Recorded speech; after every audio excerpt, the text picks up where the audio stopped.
Bom dia, meu nome é Carolina Freitas e eu vou começar a apresentação falando um pouco sobre o terrorismo. Introdução.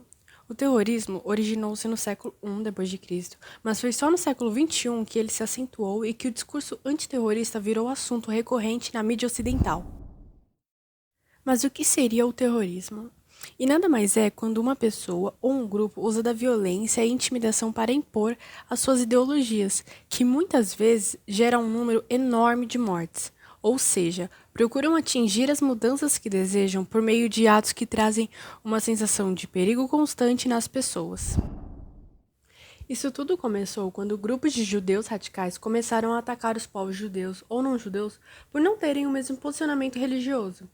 Mas o terrorismo moderno começou no período da Revolução Francesa, conhecido de terror, e essa fase foi liderada pelo jacobino Robespierre e ficou marcada pela extrema violência, com inúmeras mortes, por causa da guilhotina. Então, todos os suspeitos de conspirar contra as ideias revolucionárias eram mortos. Por ser um assunto complexo, não é possível dizer apenas um motivo para a ocorrência desse movimento. Pode ser por motivo religioso, como no ataque ao jornal Charlie Hebdo, após publicarem uma charge de Maomé, por motivo político, como na luta contra a União Soviética no Afeganistão, cultural, porque em algumas regiões já virou cultura o terrorismo, pois é trazido de geração em geração, e isso já nos leva ao quarto motivo, pressão social. Os pais influenciam os filhos para que sigam o mesmo caminho da família. Isso me lembra uma das cenas do filme Atentado ao Hotel Taj Mahal, quando um dos terroristas está falando com o pai no telefone e dá pra ver que ele não tá tão seguro do que ele está fazendo, só que o pai transmite tanto orgulho no filho que ele se sente muito pressionado. Tipos de terrorismo.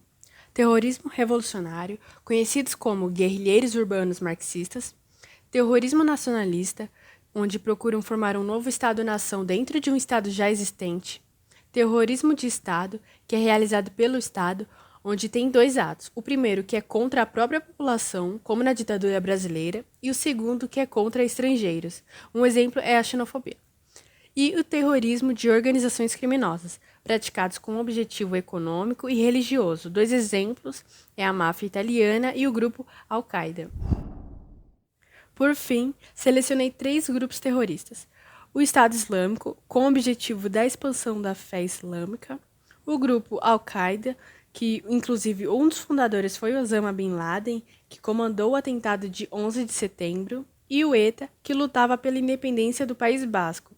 Em 2018, o grupo anunciou seu fim. Agora eu vou falar um pouco do surgimento da ONU. Introdução.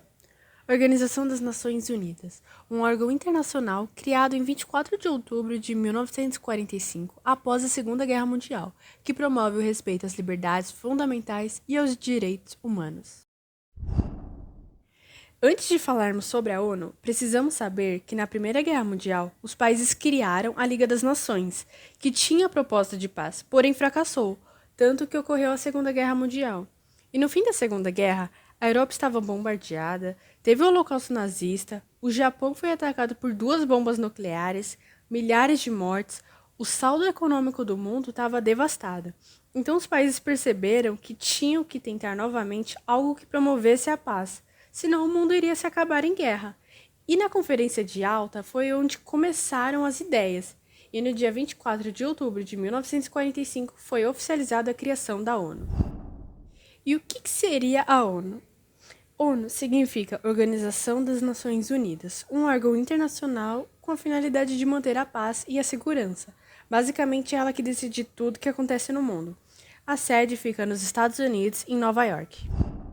Seus objetivos são manter a paz, cooperação entre as nações, contribuir para a solução dos problemas de caráter econômico, social, cultural e humanitário, e o centro de harmonização, que é o que garante o cumprimento dos objetivos. Aqui temos o que é preciso para tornar o mundo melhor. Por exemplo, saúde, educação, saneamento, fome zero, vida na água e vida terrestre. Agora, um dos órgãos mais importantes da ONU, o Conselho de Segurança, que é composto por 15 Estados-membros, mas só 5 são fixos. Os Estados Unidos, França, Reino Unido, Rússia e China. Os outros A ONU vai alternando a cada 2 anos, e lá é onde decidem tudo e através do voto. E para cumprir os objetivos, a ONU criou várias agências, como a Unicef, criada 11 de dezembro de 1946 para ajudar crianças vítimas da guerra. Depois foi direcionada para crianças vítimas da fome. Temos a Unesco, que tem o objetivo de ajudar no acesso à educação, proteger o patrimônio e a diversidade cultural, proteger a liberdade de expressão e promover a cooperação científica entre países. E a OMS, Organização Mundial da Saúde, que tem a proposta de cuidar de questões relacionadas com a saúde global. O objetivo é garantir a todas as pessoas o mais elevado nível de saúde, e não só do estado físico, mas mental e social. E para finalizar, por que ainda existem tantos problemas no mundo?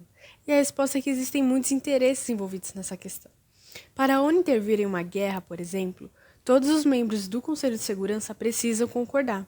Por exemplo, a Síria, que está há mais de 7 anos em situação deplorável. A ONU não consegue intervir por causa da Rússia, que é aliada da Síria, e não concorda, pois tem estratégia de passagem de petróleo no mar. Então, são muitos interesses políticos, sociais, que envolvem na hora da decisão. É isso, muito obrigada pela atenção.